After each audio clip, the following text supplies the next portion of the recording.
আসসালামু আলাইকুম CEO special আরেকটি ইংলিশ ক্লাসে তোমাদের স্বাগতম। আজকে আমরা দেখতে পাচ্ছি এই ইউনিটের জন্য একবার স্পেসিফিক ভিডিও, তবে সাবধান বলে রাখছি প্লিজ যারা বিসিডি ইউনিটে পরীক্ষা দিবা তাদেরও নিশ্চয়ই আজকের ক্লাস করলে কোনো ক্ষতি হবে না, অফকোর্স উপকার পাবা। আমরা শুরু করে দিচ্ছি আজকের প্রথম যেই প্রশ্নটি লেখা আছে, we dash our test when the lights went out. তোমরা খুব কুইক চিন্তা করে ফেলবে এখানে আনসার কি হতে পারে, প্রয়োজন মতো ভিডিওটা পজ করতে পারো, আমি আনসারগুলো দেখিয়ে দিব। এখানে বলা আছে we dash our test when, কি লেখা আছে ওয়েন। আমি যদি একটু দেখি, দেখো ওয়েন একটা কনজাংশন। আমরা জেনে থাকি ওয়েনের এক পাশে কোন টেন্স হলে অন্য পাশে কি হয়, ওয়েনের এক পাশে এক টেন্স হলে অন্য পাশে অন্য একটা টেন্স হয়। এই ধরনের কয়েকটা পয়েন্ট আছে, তোমাদেরকে আমি সবগুলো পয়েন্টই দেখাবো আস্তে আস্তে। আসো, ওয়েনের এক পাশে আমরা দেখতে পাচ্ছি পাস্ট ইনডিফিনিট টেন্স, অন্য পাশে আমরা জানি পাস্ট কন্টিনিউয়াস টেন্স হয়। তার মানে একটা কাজ চলমান ছিল আর একটা কাজ হঠাৎ করে এসছিল পাস্ট টেন্সে। তাহলে বাক্যটা হবে we were doing a test, মানে আমরা একটা পরীক্ষা দিচ্ছিলাম যখন লাইটস ওয়েন্ট আউট, মানে লাইট চলে গেছে। তাহলে দেখো ওয়েনের এক পাশে পাস্ট কন্টিনিউয়াস, অন্য পাশে পাস্ট ইনডিফিনিট। ওকে, ওয়েনের এক পাশে পাস্ট কন্টিনিউয়াস, অন্য পাশে পাস্ট ইনডিফিনিট। এক পাশে পাস্ট ইনডিফিনিট দেখবা, অন্য পাশে পাস্ট কন্টিনিউয়াস লিখবা, অথবা এই পাশে পাস্ট কন্টিনিউয়াস দেখবা, ওই পাশে পাস্ট ইনডিফিনিট লিখবে। দেন কোশ্চেন 2 লেখা আছে হেভি রেইনফল, মানে ভারী বৃষ্টিপাত। There were more than 50,000 fans at the football game, মানে ফুটবল খেলায় 50,000-এর বেশি দর্শক ছিল। এখানে বাক্যটার মানে দাঁড়াচ্ছে এমন যে ভারী বৃষ্টিপাত সত্ত্বেও, তোমরা জেনে থাকো ওয়ার্ড আছে দুইটা, আইদার ডেসপাইট সত্য অর্থে ডেসপাইট লিখবো, অথবা ইন স্পাইট অফ লিখবো। খেয়াল রাখতে হবে ইন স্পাইটের সাথে অফ ছাড়া অন্য কিছু লেখা যাবে না, ডেসপাইটের সাথে অন্য কিছু লেখা যাবে না। Despite with birth, in spite with birth, in spite of হলে ভালো হইতো, ডেসপাইটের সাথে অফ বসবে না, উত্তর নিশ্চয় ডেসপাইট। দেখো ডেসপাইট। তাহলে বাক্যটা রিডিং পড়ে ফেলতে পারো একটু। Despite heavy rainfall there were more than 50,000 fans at the football game. There were more than 50,000 fans at the football game. এখানে 50 পর 1000-এর সাথে কিন্তু আমরা অ্যাজ দেই নাই, যা তোমরা জেনে থাকতে হবে। বিশেষ পরীক্ষার প্রশ্ন এটা, এবং চট্টগ্রামে যে ইউনিটের পরীক্ষা দেওয়া না কেন নিশ্চয়ই বিসিএসের প্রশ্ন পড়ছো, এবং এই ইউনিটের স্টুডেন্টদেরকে একটু বিশেষ করে বলবো, কারণ সেখানে কিন্তু বিসিএসের প্রশ্ন হুবহু 4টা দেখা যেতে পারে, দেখা যায়। আমরা জানি ডিয়ার শিপ, এবং বেসিক্যালি দুটো প্রশ্ন আসছে, ডিয়ার শিপ, সোয়ান, ডজেন, 100,000, কিছু ওয়ার্ড আছে যাদের সিঙ্গুলার প্লুরালের সেম ফর্ম। এখন এই 1000-এর আগে যখন একটা নির্দিষ্ট ফিগার চলে আসছে তার সাথে এস বাই এস লেখা যাবে না, 50,000 থাউজেন্ডস বলা যাবে না। তবে হ্যাঁ, শুধু থাউজেন্ডস বলা যাবে। যদি এই যে 100,000-এর আগে কোনো নির্দিষ্ট ফিগার না আসে তখন তুমি থাউজেন্ডস বলতে পারো, থাউজেন্ডস মানে হাজার হাজার। বাট 50,000 বলতে গেলে এস লেখা যাবে না, 50,000, 50,000, বাট হাজার হাজার থাউজেন্ডস বলা যেতে পারে। ওকে, তাহলে উত্তর কী পাচ্ছি আমরা? Despite heavy rainfall there were more than 50,000 fans at the football game.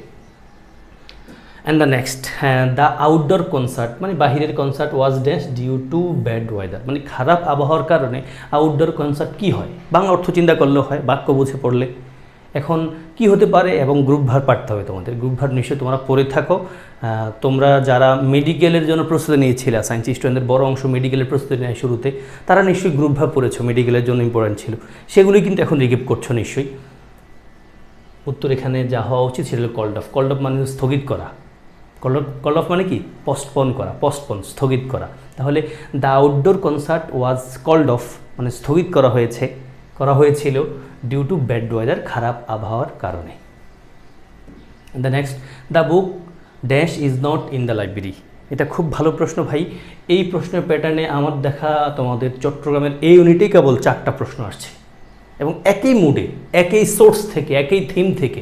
Cable sentence reading করে যারা পারবে উত্তর করে ফেলতে পারবা, ভাগ্য ভালো থাকলে এই মুডে আর একটা প্রশ্ন পেয়ে যাওয়া। দেখো এখানকার উত্তরটা কি হতে পারে চিন্তা করো।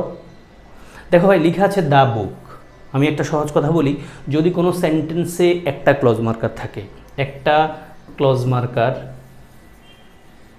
অথবা একটা রিলেটিভ প্রোনাউন থাকে, অফকোর্স সেন্টেন্সে দুটা ফাইনাইট ভার্ব থাকবে, অথবা উল্টা কথা, যদি কোনো সেন্টেন্সের দুটা ফাইনাইট ভার্ব থাকে, বাক্যে অফকোর্স একটা ক্লজ মার্কার অথবা একটা রিলেটিভ প্রোনাউন থাকবে। আমরা দেখছি এই বাক্যে দুটা ফাইনাইট ভার্ব আছে। দেখো ইজ একটা ফাইনাইট ভার্ব দেখছি, কোশ্চেনের সেন্টেন্সে অপশনও সব জায়গায় দেখো আমরা নিড নিড নিড নিড দেখছি, তার মানে বাক্য অফকোর্স একটা কী লাগবে, রিলেটিভ প্রোনাউন লাগবে। দ্য বুক যেহেতু বস্তুর বদলে রিলেটিভ প্রোনাউন আমরা কিন্তু দ্যাট অথবা উইচ বসাই, দ্যাট অথবা উইচ বসাই।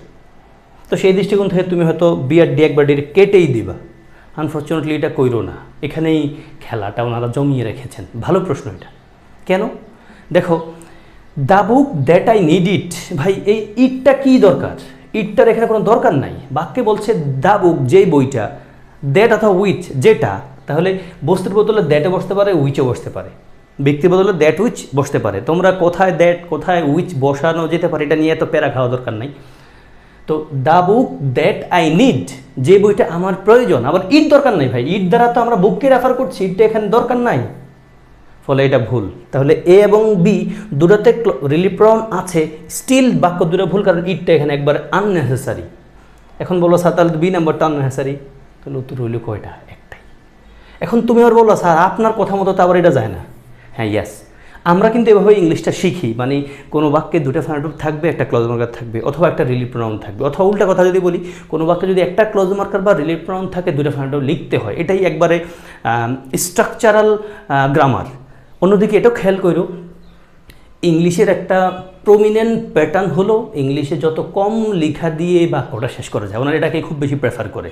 ফলে এখানে মাধুর্যতার চিন্তা করতে গিয়ে, কম লেখার চিন্তা করতে গিয়ে, মানে বেটার অপশন চিন্তা করতে গিয়ে আমরা অফকোর্স আনসার ডি দিতে হবে। হ্যাঁ, এটা বেস্ট হতো যদি বাক্যটা এমন হতো the book that I need অথবা which I need is not in the library, যেই বইটা আমি চাই সেটা লাইব্রেরিতে নাই। তাহলে দ্যাট অথবা উইচ এই আইনদের সাথে থাকলে বাক্যটা খুব ভালো হতো, বাট নাই, আমি করবো কি, উত্তর দিতে হবে আমাদের ডি। আমার মনে হয় তোমাদেরকে আমি খুব ভালো করেই বোঝাতে পেরেছি। The book I need is not in the library, that অথবা উইচ থাকলে বেশি ভালো লাগতো, অথবা এই দুইটার একটা নিতে পারতাম যদি ইট না থাকতো। ওনারা তো দেয় নাই, মানে ভুলভাবেই দিয়েছেন যেন একই মুডের দ্যাট উইচ লেখা যেতে পারে, আবার ইট দিয়ে যেন আমরা কাটতে পারি।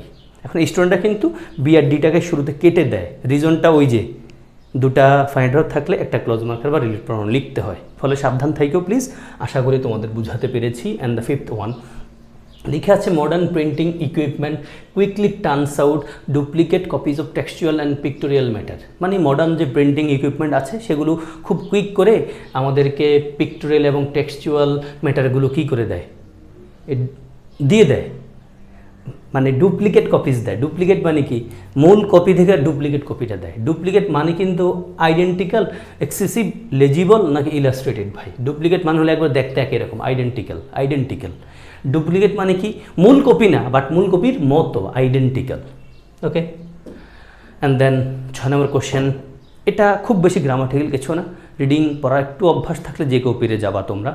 New words are constantly being invented, মানে নতুন ওয়ার্ডস বা শব্দ আর কনস্ট্যান্টলি বিং ইনভেন্ট করা হচ্ছে ক্রমাগতভাবেই, dash new objects and concepts. তাহলে এখানে বাক্যের জন্য কী প্রয়োজন, আমি উত্তর দেখাচ্ছি, উত্তর নিশ্চয়ই এ হওয়া উচিত। New words are constantly being invented to describe new objects and concepts, মানে নতুন অবজেক্ট এবং কনসেপ্টকে বর্ণনা দেওয়ার করার জন্য নতুন নতুন ওয়ার্ড ইনভেন্ট হচ্ছে। এখন তুমি বললো স্যার এখানে টু ডেসক্রিপশন অফ এমন ধরনের কথাবার্তা পাবা না, শুধু ডেসক্রাইব লেখা যাবে না, কারণ আমাদের বাক্যে কিন্তু ফাইন্ড ভার্ব আছে কেবল আর, এখানে কিন্তু কোনো ক্লজ মার্কার নাই। এবং দে ডেসক্রাইব লিখতে চাইবো কি না, এখানে new words are constantly being invented, they describe না ভাই, কোনোভাবেই তুমি রিডিং পড়ার বিন্দুমাত্র হ্যাবিট থাকলে এটা মিলাইতে পারবা না, দ্যাটস ইট। তাহলে উত্তরটা হচ্ছে new words are constantly being invented to describe new objects and concepts. আমরা জেনে থাকি কোনো সিম্পল সেন্টেন্সে যদি দুটা ফাইনাইট ভার্ব থাকে, আমরা সেকেন্ড ফাইনাইট ভার্বকে আইদার ইনফিনিটিভ অথবা জিরেন্ট বানাই, এখানে আমরা ইনফিনিটিভ বানালাম। And then question 7, you should not run dash debt, এখানের বি সাউন্ডটা কিন্তু সাইলেন্ট, খেয়াল রাখো। এটার মোডে গত বছর চট্টগ্রামের বি ইউনিটে 2-3টা মানে যতগুলো মানে সেকশনে ভাগে পরিগ হয়েছে সব জায়গায় আসছে, মানে এই শব্দের কোন বানানটাতে, এই শব্দের কোন লেটারটা সাইলেন্ট, এখানে কিন্তু ডেপ্ট পড়ি না, আমরা ডেট পড়ি। হ্যাঁ, যদি দিয়ে দেয় কোনো ইউনিটে you should not run dash debt, উত্তরটা পেরে যাওয়া। রান ইনটু ডেট মানে হলো ঋণের জট জড়িত হয়ে যাওয়া। You should not run into debt, ঋণের জট জড়িত হয়ে যাওয়া উচিত না। অফকোর্স আমাদের ঋণ করা থেকে বেঁচে থাকতে পারলেই ভালো।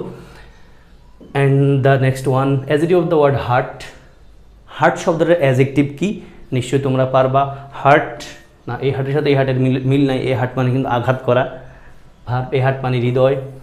হার্টেন, হার্টফুলি নাকি হার্টেনিং, উত্তর নিশ্চয়ই তোমরা হার্টেনিং দিবা। হার্ট শব্দের অ্যাডজেক্টিভ হলো heartening. And the next, he ask me dash ship were there in the field. Lovely question. এই মুডের প্রশ্ন আমার দেখা চট্টগ্রামের এই ইউনিটে প্রত্যেক বছরেই আসে, প্রত্যেক বছরেই আসে। কি সেটা আমি তোমাদেরকে 10+ পাওয়ার একটা ভিডিওতে বলেছিলাম যে ক্লজ মুডের যে পয়েন্টটা ধরে তোমরা পড়ো সেটা হলো এমবেডেড কোশ্চেন। এমবেডেড কোশ্চেনের প্যাটার্নটা কি ভাই, ডাব্লিউএইচ কোশ্চেন দিয়ে আমরা যেভাবে সেন্টেন্স তৈরি করি সেই ডাব্লিউএইচ কোশ্চেনগুলোর মতো ওয়ার্ড, মানে ডাব্লিউএইচ ওয়ার্ডগুলো আসবে, তবে সেটা বাক্যের মাঝে আসবে, সেগুলোকে আমরা ক্লজ মার্কার বলবো। দেখো, হি আস্কড মি, সে আমাকে প্রশ্ন করেছিল বা জিজ্ঞেস করেছিল, একটা ফাইনাইট ভার্ব পেলাম। অন্যদিকে এখানেও দেখো একটা ফাইনাইট ভার্ব পেলাম। দুটো ফাইনাইট ভার্ব যেহেতু আছে, আমাদের অপশনের 4 জায়গায় দেখো একটা একটা করে ক্লজ মার্কার আছে। এখন কোন ক্লজ মার্কারটা নিলে বাক্যের সাথে স্যুট করে? হি আস্কড মি, সে আমার প্রশ্ন করেছিল ড্যাশ শিপ। শিপ কেন ভেড়া, ভাই ভেড়া কি কাউন্ট করা যায় নাকি যায় না? অফকোর্স যায়, বোঝাই যাচ্ছে, ওয়ার আছে যেহেতু, ওয়ার আছে। তুমি বলো স্যার শিপটা এমনি কেন, শিপস এস দিলে ভালো হয় না? না, একটু বলে আসছিলাম না, কিছু ওয়ার্ড আছে যাদের সিঙ্গুলার প্লুরালের same form, ship is one of them. তাহলে শিপ শব্দের সিঙ্গুলারও শিপ, প্লুরালও কিন্তু শিপ। এখানে শিপ ওয়ার বলছে, তার মানে আমরা এখানে একটা কি বলা যেতে পারে, একটা কাউন্টেবল মুডের একটা ক্লজ মার্কার নিব। হাউ মেনি নিব নাকি হোয়াট আর লট অফ নিব, না what great number of, how much নিব নাকি, এই দুটো আমাদের কাছে যায়। বাট যেহেতু শিপরে কাউন্ট করার মুডটা দেখতে পাচ্ছি, ফলে হাউ মেনি নিব। উত্তর কী হওয়া উচিত? হি আস্কড মি, সে আমার জিজ্ঞেস করেছিল হাউ মেনি শিপ, কতগুলো ship, were there in the field, এই ফিল্ডে ছিল, এটা বোঝাচ্ছে। তাহলে আমরা জানি, আমি তোমাদেরকে বলে আসছি, আরও বলবো, সেটা হলো হাউ মেনি, এটা একটা ক্লজ মার্কার। খেয়াল রাখো, ক্লজ মার্কারের পর সাবজেক্ট লাগবে, এবং এটাকে আমরা এমবেডেড কোশ্চেন বলি। কি বলি এটাকে? Embedded question. তাহলে যখন বাক্যের মাঝে এই হাউ মেনির মতো যত ডাব্লিউএইচ কোশ্চেন আছে, ডাব্লিউএইচ ওয়ার্ড আছে, like what, when, where, how many, how much, when, এগুলো সব কিন্তু ডাব্লিউএইচ কোশ্চেন হতে পারে, বাক্যের শুরুতে বসে, তাদের পর অক্সিলারি বসে। অন্যদিকে এই সেম ওয়ার্ডগুলো যদি বাক্যের মাঝে বসে, ডেফিনেটলি বুঝে নিই এগুলো ক্লোজ মার্কার, তারপর সাবজেক্ট লাগবে। তাহলে হাউ মেনি শিপ আছে, দেখো হাউ মেনি শিপ। ওকে, উত্তর দেখি ঠিক আছে কিনা আমাদেরটা। Yeah, he asked me how many ship were there in the field. Ship শব্দটা খেয়াল রাখো ভাই, পরীক্ষা কিন্তু আসতে পারে, বিশেষ পরীক্ষা এসেছিল। And the next one, by the time we get going to the airport, মানে যতক্ষণে আমরা এয়ারপোর্টে যাচ্ছিলাম, দ্য প্লেন উইল হ্যাভ কিছু একটা, কী হওয়া উচিত? উইল হ্যাভ আছে, তার মানে তারপর ভার্বের 3 ফর্ম হবে, টেকেন, টেকেন, টেকেন আছে। বাট এরপরের কাজটা হলো আমাদের গ্রুপ ভার্ব, গ্রুপ ভার্ব।